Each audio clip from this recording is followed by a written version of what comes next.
So here we are again with the second of the two prototype Norton Unit 650 twins that I've had the privilege of working on. And anyone who followed my endeavours with the red N15 CS frame machine will know I had a hell of a battle with noises, mainly coming from the chain and things it was able to touch and brush against and hit and so on. And although I couldn't eliminate the noise on that one, I did reduce it, the level of noise and the frequency that it did it quite considerably, and got it to be quite a tolerable machine to ride, and it was actually enjoyable to ride in the end. The owner, he owns both of them, told me that if the noise on the red bike, the N15 CS bike, annoyed me, that this one would be worse. And of course yesterday I rode it, we had that little mishap where it tightened up as well, but yes, sure enough, there was a lot of clattering and tinkling, and it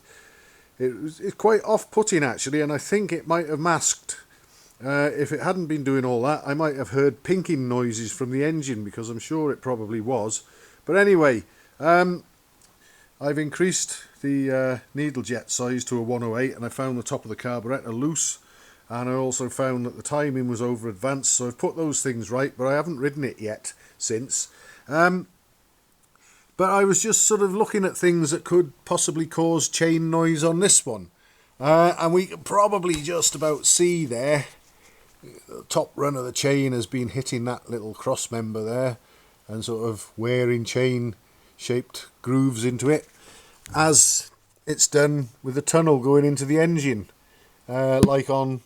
the other one, the other bike. So there's my phone ringing, I'll stop in a minute. One that I found that I could deal with straight away though was this here. I thought it was a nut and a bolt, but it's actually a stud that passes right through from one side to the other, and excuse me, there was a good 1/4 inch or more of the end of this stud protruding past the nut, and the top run of the chain, I could make it clank against it. Very difficult to get at if it was a nut and a bolt, but like I say, luckily it's a stud that goes right through, and basically it's got a nut on the other end. So what I did was I slackened this nut off